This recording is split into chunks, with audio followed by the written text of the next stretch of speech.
أعوذ بالله من الشيطان الرجيم. بسم الله الرحمن الرحيم. الحمد لله الذي أنزل على عبده الكتاب ولم يجعل له عوجا قيما لينذر بأسا شديدا من لدنه ويبشر المؤمنين الذين يعملون الصالحات أن لهم أجرا حسنا ماكثين فيه أبدا وينذر الذين قالوا اتخذ الله ولدا ما لهم به من علم ولا لآبائهم كبرت كلمة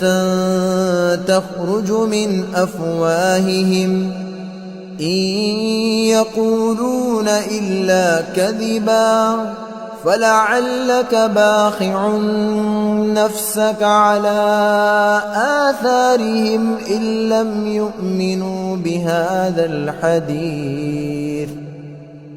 لم يؤمنوا بهذا الحديث أسفا إنا جعلنا ما على الأرض زينة لها لنبلوهم أيهم أحسن عملا وإنا لجاعلون ما عليها صعيدا جرزا أم حسبت أن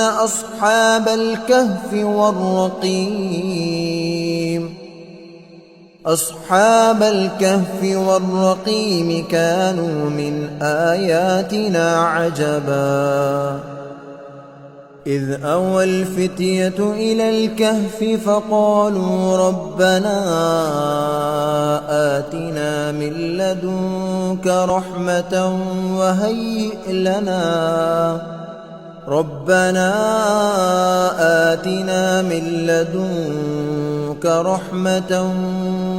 وهيئ لنا من أمرنا رشدا فضربنا على آذانهم في الكهف سنين عددا ثم بعثناهم لنعلم أي الحزبين أحصى لما لبثوا أمدا نحن نقص عليك نبأهم بالحق إنهم فتية آمنوا بربهم وزدناهم هدى وربطنا على قلوبهم إذ قاموا فقالوا ربنا رب السماوات والأرض لن ندعو من دونه إلها لقد قلنا إذا شططا هؤلاء قوم اتخذوا من دونه آلهة لولا يأتون عليهم بسلطان بين فمن أظلم ممن افترى على الله كذبا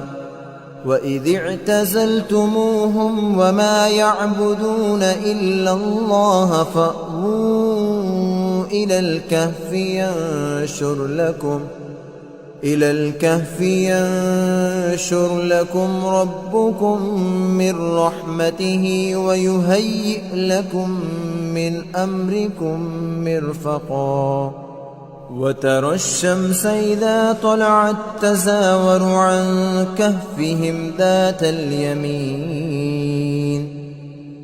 اليمين وإذا غربت تقرضهم ذات الشمال وهم في فجوة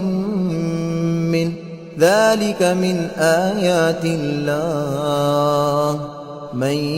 يهد الله فهو المهتد ومن يضلل فلن تجد له وليا مرشدا وتحسبهم أيقاظا وهم رقود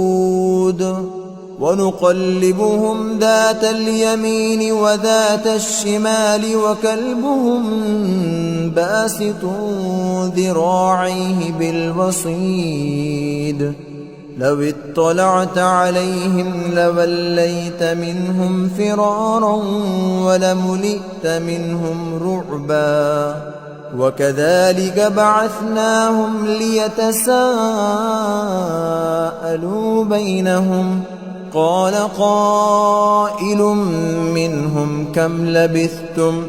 قالوا لبثنا يوما أو بعض يوم قالوا ربكم أعلم بما لبثتم فابعثوا أحدكم بورقكم هذه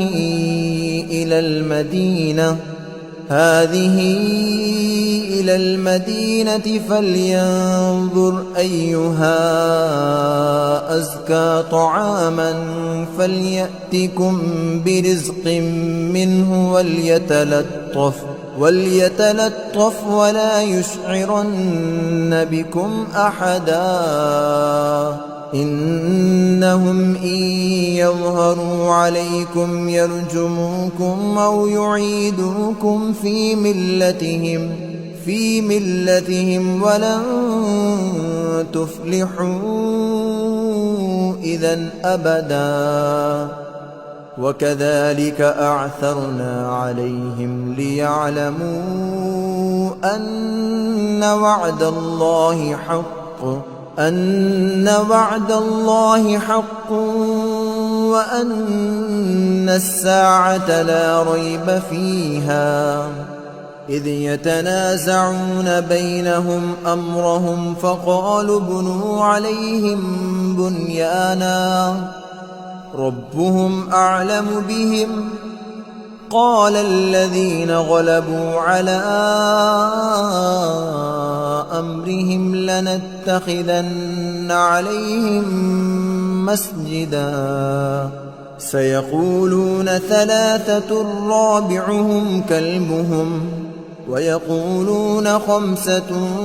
سادسهم كلبهم رجما بالغيب ويقولون سبعة وثامنهم كلبهم قل ربي أعلم بعدتهم ما يعلمهم إلا قليل فلا تمار فيهم إلا مراء ظاهرا ولا تستفت فيهم منهم أحدا ولا تقولن لشيء إني فاعل ذلك غدا إلا أن يشاء الله واذكر ربك إذا نسيت وقل عسى أن يهديني ربي لأقرب من هذا رشدا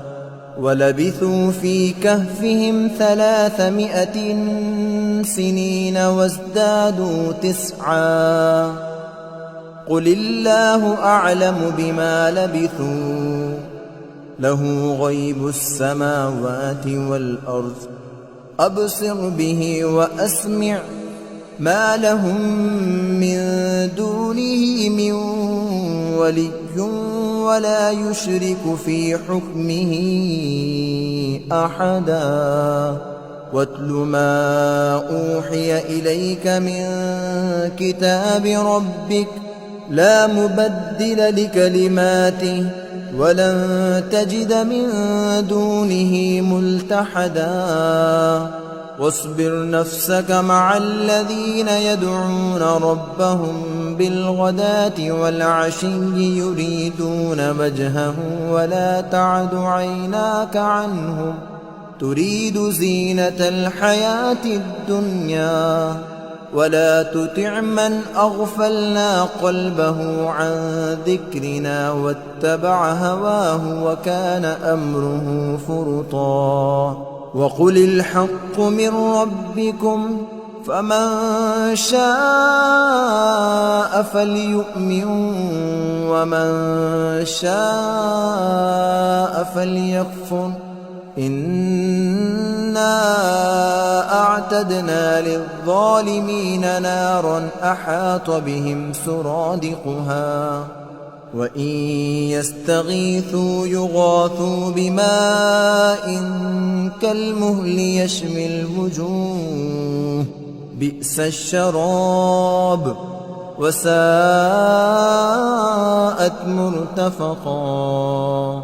إن الذين آمنوا وعملوا الصالحات إنا لا نضيع أجر من أحسن عملا أولئك لهم جنات عدن تجري من تحتهم الأنهار يحلون فيها من أسابر من ذهب ويلبسون ثيابا خضرا من سندس واستبرق متكئين فيها على الأرائك نعم الثواب وحسنت مرتفقا واضرب لهم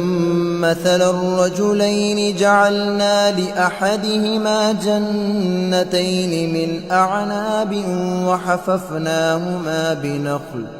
وحففناهما بنخل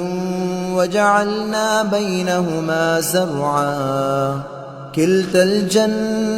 الجنتين آتت أكلها ولم تظلم منه شيئا وفجرنا خلالهما نهرا وكان له ثمر فقال لصاحبه وهو يحاوره أنا أكثر منك مالا وأعز نفرا ودخل جنته وهو ظالم لنفسه قال ما أظن أن تبيد هذه أبدا وما أظن الساعة قائمة ولئن رددت إلى ربي لأجدن خيرا منها منقلبا قال له صاحبه وهو يحاوره أكفرت بالذي خلقك من تراب ثم من نطفة ثم سواك رجلا لكن هو الله ربي ولا أشرك بربي أحدا ولولا إذ دخلت جنتك قلت ما شاء الله لا قوة إلا بالله إن ترني أنا أقل منك مالا وولدا فعسى ربي أن يؤتيني خيرا من جنتك ويرسل عليها حسبانا من السماء فتصبح صعيدا زلقا أو يصبح ماؤها غورا فلن تستطيع له طلبا وأحيط بثمره فأصبح يقلب كفيه على ما أنفق فيها على ما أنفق فيها وهي خاوية على عروشها ويقول يا ليتني لم أشرك بربي أحدا ولم تكن له فئة ينصرونه من دون الله وما كان منتصرا هنالك الولاية لله الحق هو خير ثوابا وخير عقبا وضرب لهم مثل الحياة الدنيا كماء إن أنزلناه من السماء فاختلط به نبات الأرض فأصبح هشيما تذروه الرياح وكان الله على كل شيء مقتدرا المال والبنون زينة الحياة الدنيا والباقيات الصالحات خير عند ربك ثوابا وخير أملا ويوم نسير الجبال وترى الأرض بارزة وحشرناهم فلم نغادر منهم أحدا وعرضوا على ربك صفا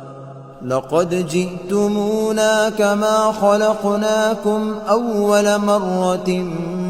بل زعمتم أن لن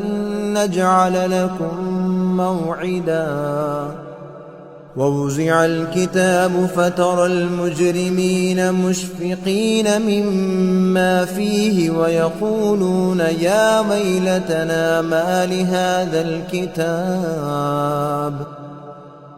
ويلتنا ما لهذا الكتاب لا يغادر صغيرة ولا كبيرة إلا أحصاها ووجدوا ما عملوا حاضرا ولا يظلم ربك أحدا وإذ قلنا للملائكة اسجدوا لآدم فسجدوا إلا إبليس كان من الجن ففسق عن أمر ربه أفتتخذونه وذريته أولياء من دوني وهم لكم عدو بئس للظالمين بدلا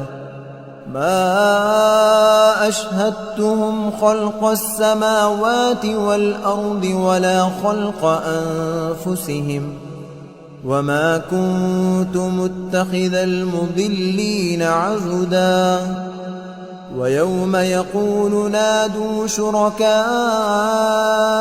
الذين زعمتم فدعوهم فلم يستجيبوا لهم وجعلنا بينهم موبقا ورأى المجرمون النار فظنوا أنهم مواقعوها ولم يجدوا عنها مصرفا ولقد صرفنا في هذا القرآن للناس من كل مثل وكان الإنسان أكثر شيء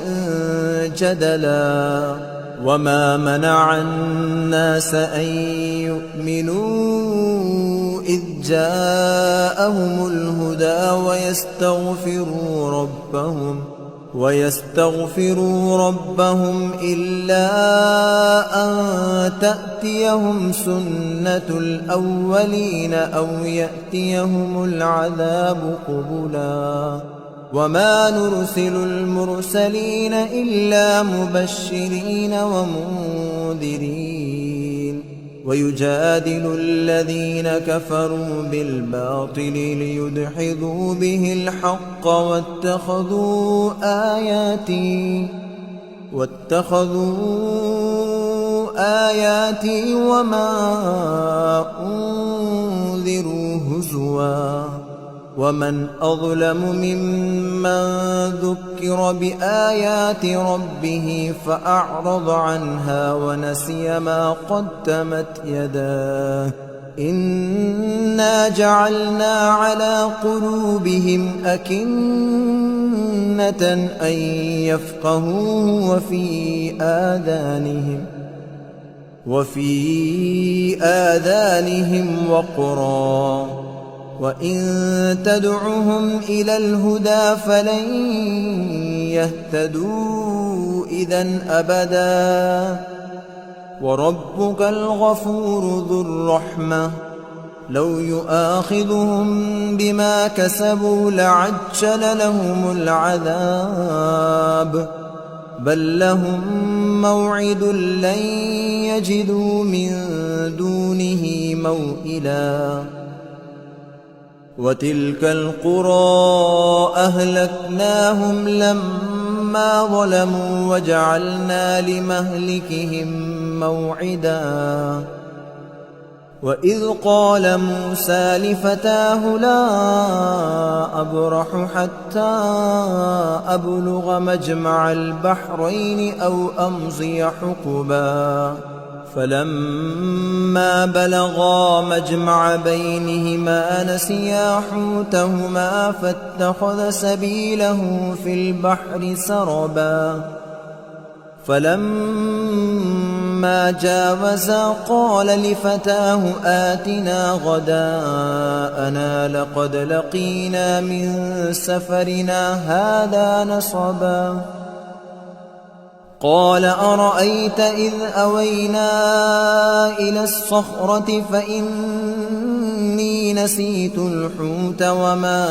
أنسانيه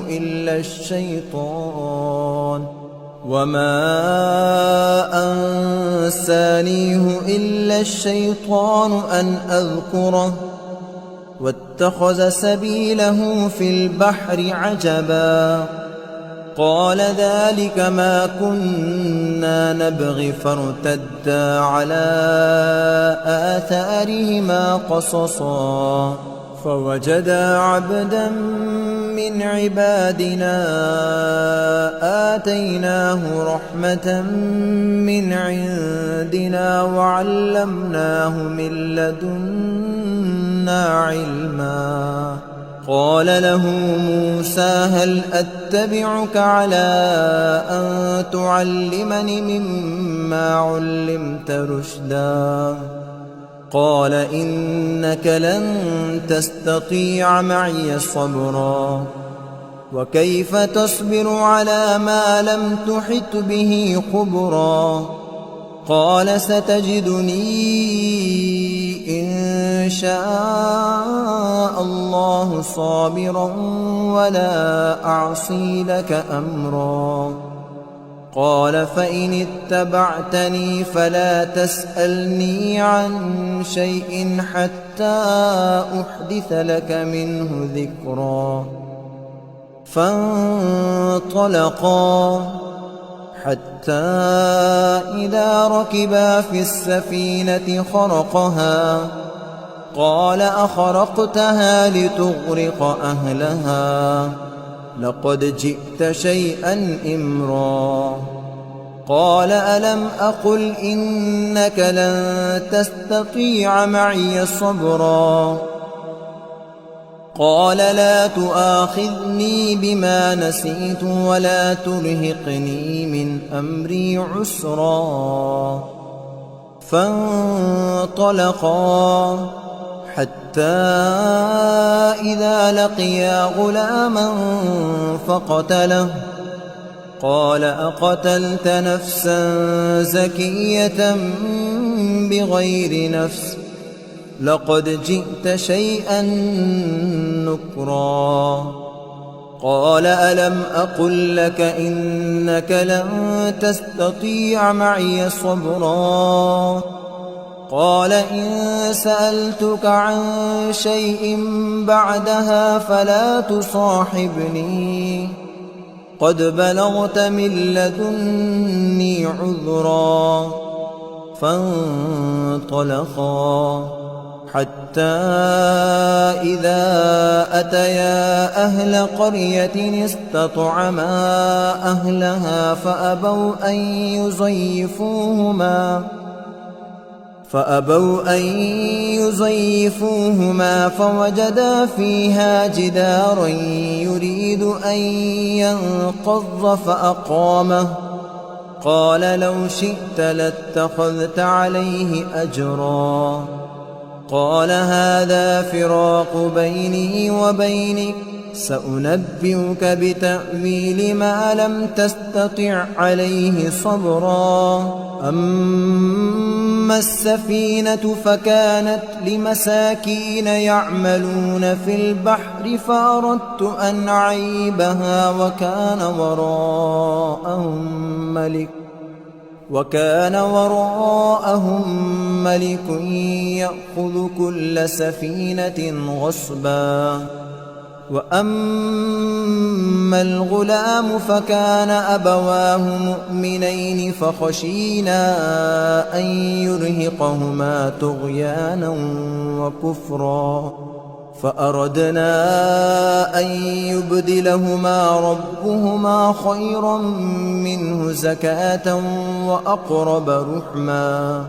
وأما الجدار فكان لغلامين يتيمين في المدينة وكان تحته كنز لهما وكان أبوهما صالحا. فأراد ربك أن يبلغا أشدهما ويستخرجا كنزهما رحمة من ربك وما فعلته عن أمري، ذلك تأويل ما لم تسطع عليه صبرا. ويسألونك عن ذي القرنين، قل سأتلو عليكم منه ذكرا. إنا مكنا له في الأرض وآتيناه من كل شيء سببا. فأتبع سببا حتى إذا بلغ مغرب الشمس وجدها تغرب في عين حمئة ووجد عندها قوما. قلنا يا ذا القرنين إما أن تعذب وإما أن تتخذ فيهم حسنا. قال أما من ظلم فسوف نعذبه ثم يرد إلى ربه فيعذبه عذابا نكرا. وأما من آمن وعمل صالحا فله جزاء الحسنى وسنقول له من أمرنا يسرا. ثم أتبع سببا حتى إذا بلغ مطلع الشمس وجدها تطلع على قوم لم نجعل لهم من دونها سترا كذلك وقد أحطنا بما لديه خبرا. ثم أتبع سببا حتى إذا بلغ بين السدين وجد من دونهما قوما لا يكادون يفقهون قولا. قالوا يا ذا القرنين إن يأجوج ومأجوج مفسدون في الأرض فهل نجعل لك خرجا على أن تجعل بيننا وبينهم سدا. قال ما مكني فيه ربي خير فأعينوني بقوة أجعل بينكم وبينهم ردما. آتوني زبر الحديد حتى إذا ساوى بين الصدفين قال انفخوا حتى إذا جعله نارا قال آتوني أفرغ عليه قطرا فما استطاعوا أن يظهروه وما استطاعوا له نقبا قال هذا رحمة من ربي فإذا جاء وعد ربي جعله دكا وكان وعد ربي حقا وتركنا بعضهم يومئذ يموج في بعض ونفخ في الصور فجمعناهم جمعا وعرضنا جهنم يومئذ للكافرين عرضا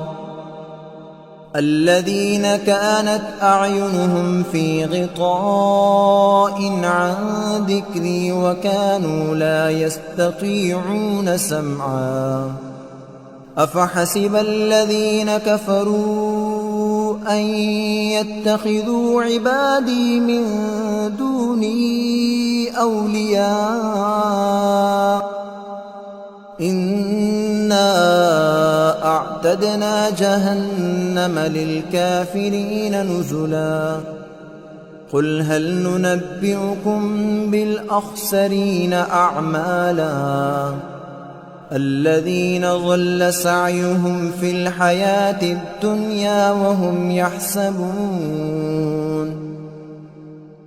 الحياة الدنيا وهم يحسبون أنهم يحسنون صنعا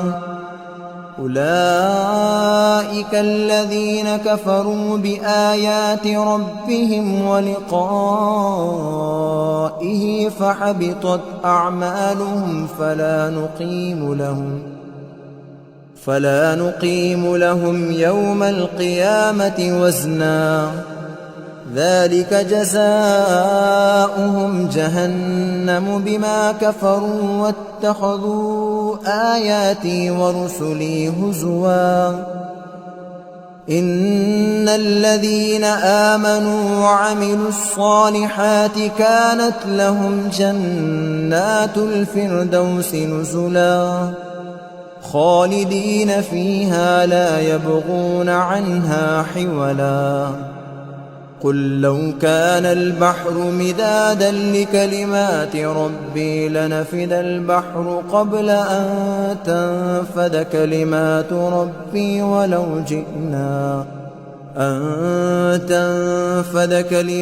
ربي ولو جئنا بمثله مددا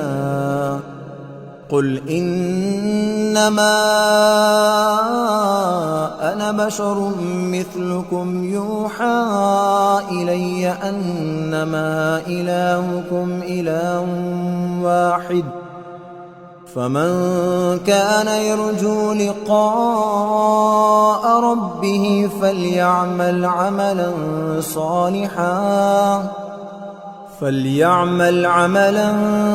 صالحا ولا يشرك بعبادة ربه أحدا أعوذ بالله من الشيطان الرجيم بسم الله الرحمن الرحيم الحمد لله الذي أنزل على عبده الكتاب ولم يجعل له عوجا قيما لينذر بأسا شديدا من لدنه ويبشر المؤمنين الذين يعملون الصالحات أن لهم أجرا حسنا ماكثين فيه أبدا وينذر الذين قالوا اتخذ الله ولدا ما لهم به من علم ولا لآبائهم كبرت كلمة تخرج من أفواههم إن يقولون إلا كذبا فلعلك باخع نفسك على آثارهم إن لم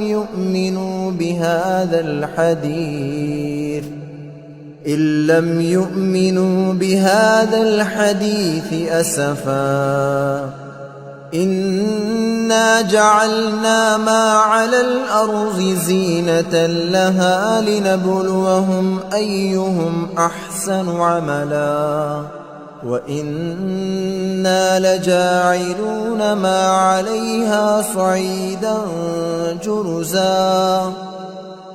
أم حسبت أن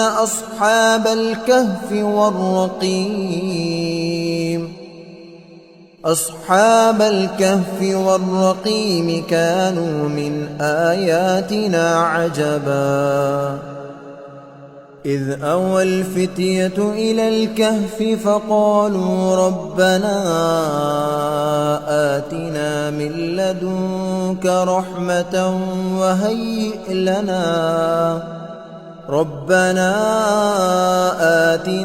لدنك رحمة وهيئ لنا من أمرنا رشدا فضربنا على آذانهم في الكهف سنين عددا ثم بعثناهم لنعلم أي الحزبين أحصى لما لبثوا أمدا نحن نقص عليك نبأهم بالحق إنهم فتية آمنوا بربهم وزدناهم هدى وربطنا على قلوبهم إذ قاموا فقالوا ربنا رب السماوات والأرض لن ندعو من دونه إلها لقد قلنا إذا شططا هؤلاء قوم اتخذوا من دونه آلهة لولا يأتون عليهم بسلطان بين فمن أظلم ممن افترى على الله كذبا وإذ اعتزلتموهم وما يعبدون إلا الله فأووا إلى الكهف ينشر لكم ربكم من رحمته ويهيئ لكم من أمركم مرفقا وترى الشمس إذا طلعت تزاور عن كهفهم ذات اليمين وإذا غربت تقرضهم ذات الشمال وهم في فجوة منه ذلك من آيات الله من يهد الله فهو المهتد ومن يضلل فلن تجد له وليا مرشدا وتحسبهم أيقاظا وهم رقود ونقلبهم ذات اليمين وذات الشمال وكلبهم باسط ذراعيه بالوصيد لو اطلعت عليهم لوليت منهم فرارا ولملئت منهم رعبا وكذلك بعثناهم ليتساءلوا بينهم قال قائل منهم كم لبثتم قالوا لبثنا يوما أو بعض يوم قالوا ربكم أعلم بما لبثتم فابعثوا أحدكم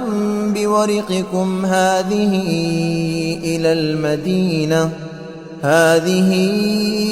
إلى المدينة فلينظر أيها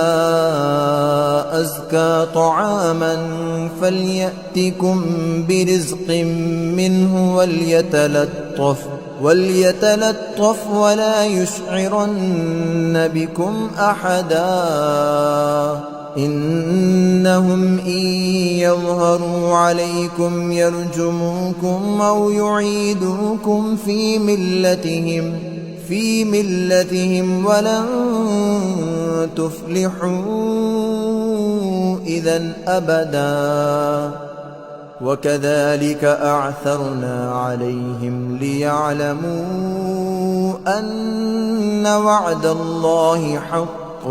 أن وعد الله حق وأن الساعة لا ريب فيها إذ يتنازعون بينهم أمرهم فقالوا ابنوا عليهم بنيانا ربهم أعلم بهم قال الذين غلبوا على أمرهم لنتخذن عليهم مسجدا سيقولون ثلاثة رابعهم كلبهم ويقولون خمسة سادسهم كلبهم رجما بالغيب ويقولون سبعة وثامنهم كلبهم قل ربي أعلم بعدتهم ما يعلمهم إلا قليل فلا تمار فيهم إلا مراء ظاهرا ولا تستفت فيهم منهم أحدا ولا تقولن لشيء إني فاعل ذلك غدا إلا أن يشاء الله واذكر ربك إذا نسيت وقل عسى أن يهديني ربي لأقرب من هذا رشدا ولبثوا في كهفهم 300 سنين وازدادوا 9 قل الله أعلم بما لبثوا له غيب السماوات والأرض أبصر به وأسمع ما لهم من دونه من ولي ولا يشرك في حكمه أحدا واتل ما أوحي إليك من كتاب ربك لا مبدل لكلماته ولن تجد من دونه ملتحدا واصبر نفسك مع الذين يدعون ربهم بالغداة والعشي يريدون وجهه ولا تعد عيناك عنهم تريد زينة الحياة الدنيا ولا تطع من أغفلنا قلبه عن ذكرنا واتبع هواه وكان أمره فرطا وقل الحق من ربكم فمن شاء فليؤمن ومن شاء فليكفر إنا أعتدنا للظالمين نارا أحاط بهم سرادقها وإن يستغيثوا يغاثوا بماء كالمهل يشوي الوجوه بئس الشراب وساءت مرتفقا إن الذين آمنوا وعملوا الصالحات إن إنا لا نضيع أجر من أحسن عملا أولئك لهم جنات عدن تجري من تحتهم الأنهار يحلون فيها من أساور من ذهب ويلبسون ثيابا خضرا من سندس واستبرق متكئين فيها على الأرائك نعم الثواب وحسنت مرتفقا واضرب لهم مثل الرجلين جعلنا لأحدهما جنتين من أعناب وحففناهما بنخل وجعلنا بينهما زرعا كلتا الجنتين آتت أكلها ولم تظلم منه شيئا وفجرنا خلالهما نهرا وكان له ثمر فقال لصاحبه وهو يحاوره أنا أكثر منك مالا وأعز نفرا ودخل جنته وهو ظالم لنفسه قال ما أظن أن تبيد هذه أبدا وما أظن الساعة قائمة ولئن رددت إلى ربي لأجدن خيرا منها منقلبا قال له صاحبه وهو يحاوره أكفرت بالذي خلقك من تراب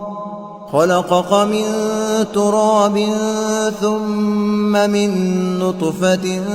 ثم سواك رجلا لكن هو الله ربي ولا أشرك بربي أحدا ولولا إذ دخلت جنتك قلت ما شاء الله لا قوة إلا بالله إن ترني أنا أقل منك مالا وولدا فعسى ربي أن يؤتيني خيرا من جنتك ويرسل عليها حسبانا من السماء فتصبح صعيدا زلقا أو يصبح ماؤها غورا فلن تستطيع له طلبا وأحيط بثمره فأصبح يقلب كفيه على ما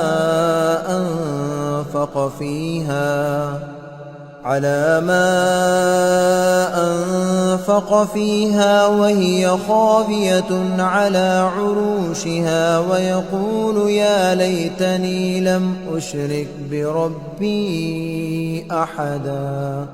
ولم تكن له فئة ينصرونه من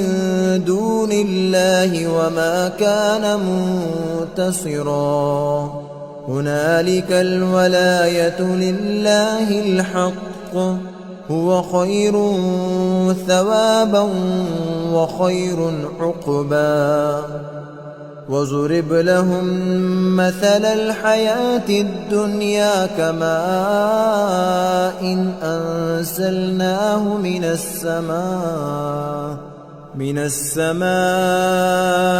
فاختلط به نبات الأرض فأصبح هشيما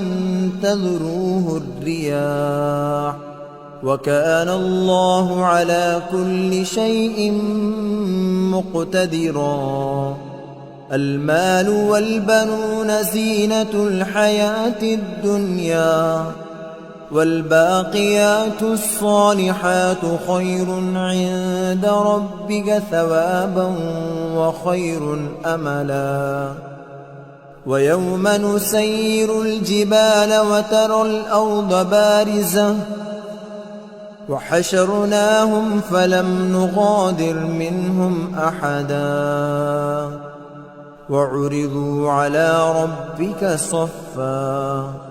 لقد جئتمونا كما خلقناكم أول مرة بل زعمتم أن لن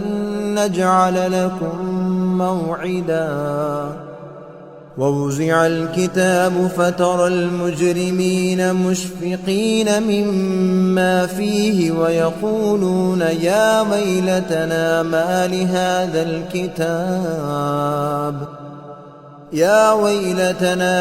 لهذا الكتاب لا يغادر صغيرة ولا كبيرة إلا أحصاها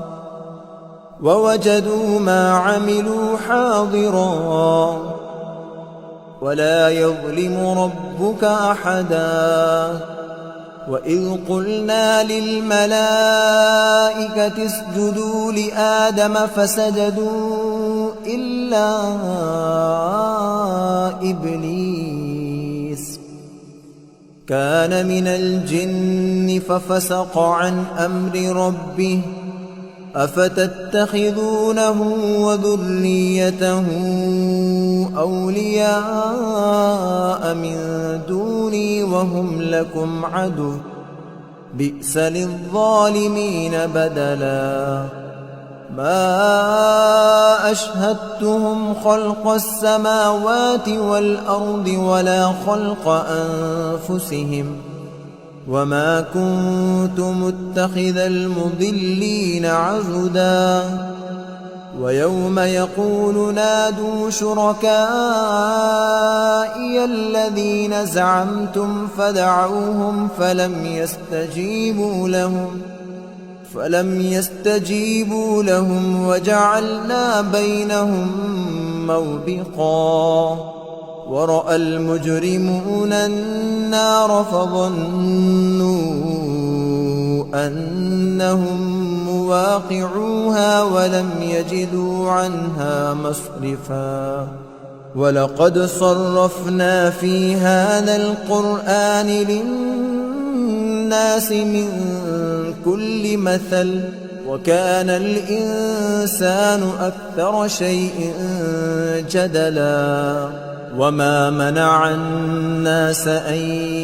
يؤمنوا إذ جاءهم الهدى ويستغفروا ربهم إلا أن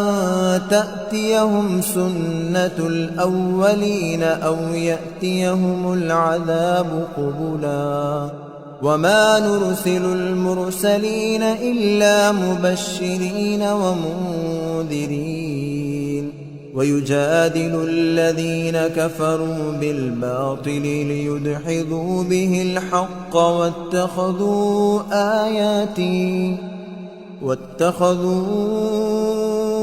آياتي وما أنذروا هزوا. ومن أظلم ممن ذكر بآيات ربه فأعرض عنها ونسي ما قدمت يداه إنا جعلنا على قلوبهم أكنة أن يفقهوه وفي آذانهم وقرا وإن تدعهم إلى الهدى فلن يهتدوا إذن أبدا. وربك الغفور ذو الرحمة لو يؤاخذهم بما كسبوا لعجل لهم العذاب بل لهم موعد لن يجدوا من دونه موئلا. وتلك القرى أهلكناهم لما لما ظلموا وجعلنا لمهلكهم موعدا وإذ قال موسى لفتاه لا أبرح حتى أبلغ مجمع البحرين أو أمضي حقبا فلما بلغا مجمع بينهما نسيا حوتهما فاتخذ سبيله في البحر سربا فلما جاوزا قال لفتاه آتنا غداءنا لقد لقينا من سفرنا هذا نصبا قال أرأيت إذ أوينا إلى الصخرة فإني نسيت الحوت وما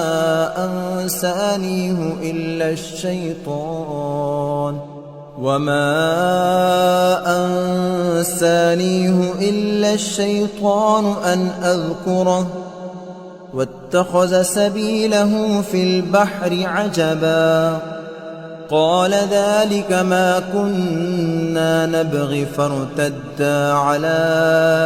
آثارهما قصصا فوجدا عبدا من عبادنا آتيناه رحمة من عندنا وعلمناه من لدنا علما قال له موسى هل أتبعك على أن تعلمني مما علمت رشدا قال إنك لن تستطيع معي صبرا وكيف تصبر على ما لم تحط به خبرا قال ستجدني إن شاء الله صابرا ولا أعصي لك أمرا قال فإن اتبعتني فلا تسألني عن شيء حتى أحدث لك منه ذكرا فانطلقا حتى إذا ركبا في السفينة خرقها قال أخرقتها لتغرق أهلها لقد جئت شيئا إمرا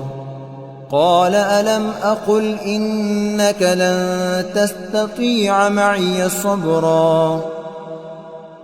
قال لا تؤاخذني بما نسيت ولا ترهقني من أمري عسرا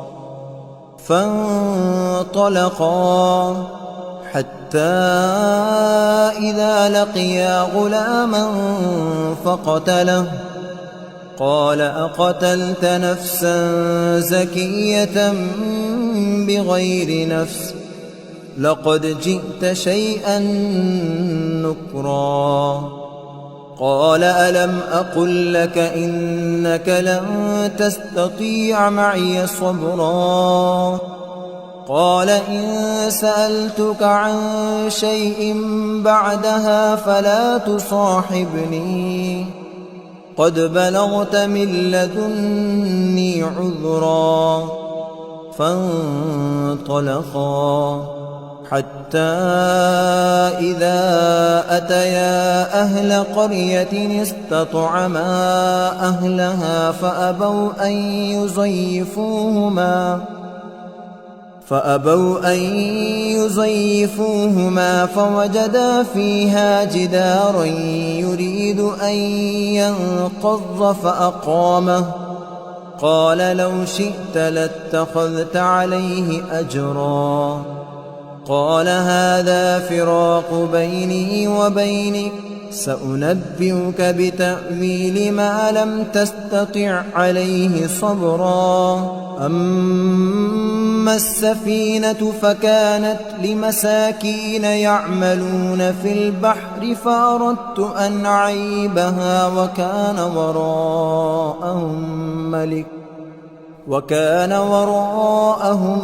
ملك يأخذ كل سفينة غصبا وأما الغلام فكان أبواه مؤمنين فخشينا أن يرهقهما طغيانا وكفرا فأردنا أن يبدلهما ربهما خيرا منه زكاة وأقرب رحما وأما الجدار فكان لغلامين يتيمين في المدينة وكان تحته كنز لهما وكان أبوهما صالحا فأراد ربك أن يبلغا أشدهما ويستخرجا كنزهما رحمة من ربك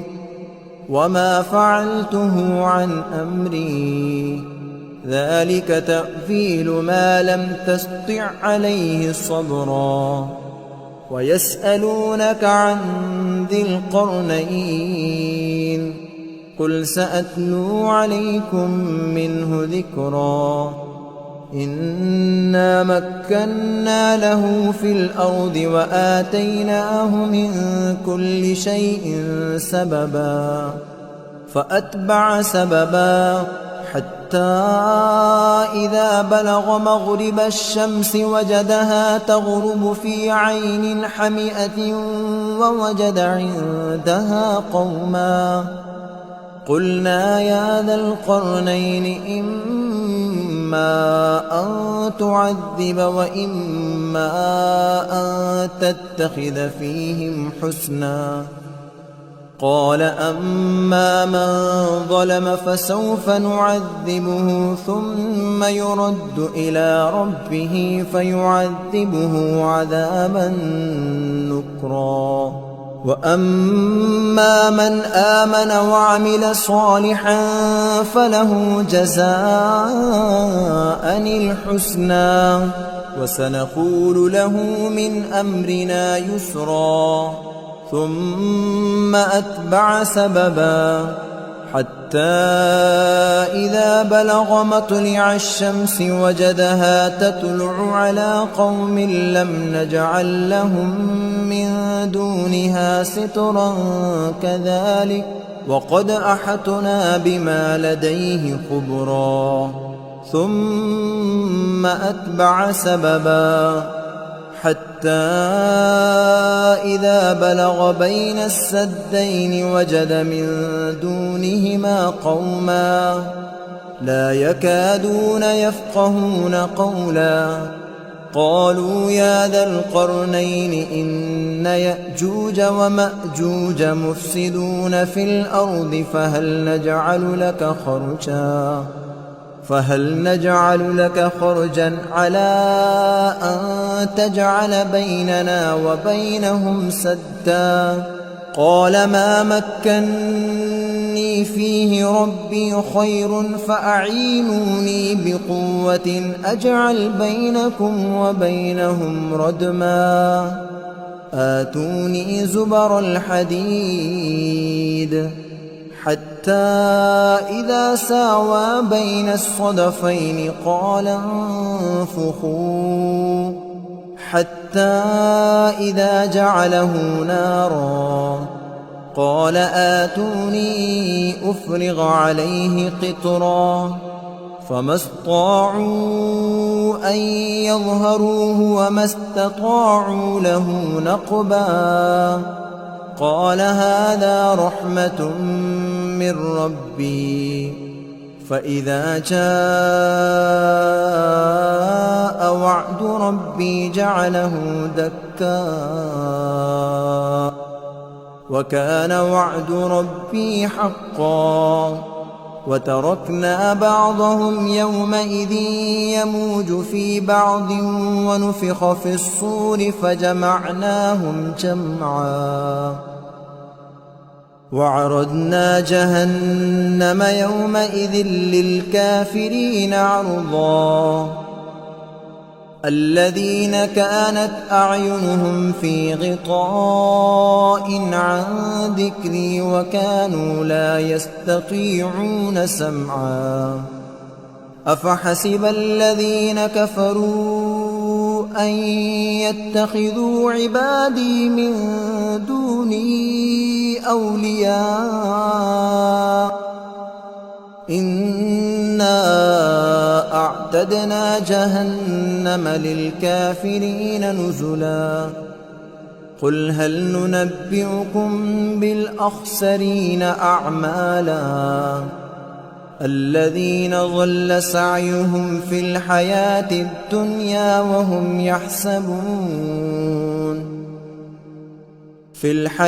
الدنيا وهم يحسبون أنهم يحسنون صنعا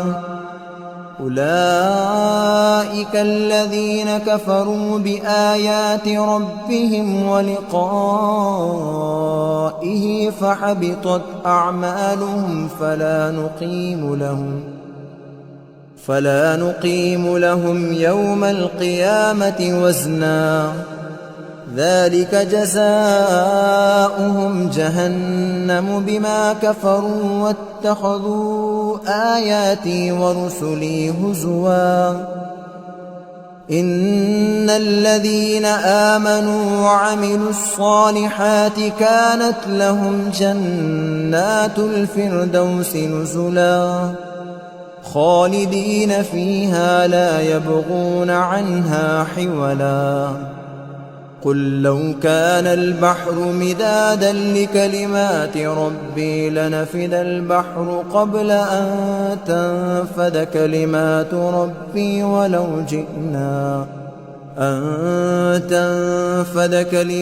ربي ولو جئنا بمثله مددا قل إنما أنا بشر مثلكم يوحى إلي أنما إلهكم إله واحد فمن كان يرجو لقاء ربه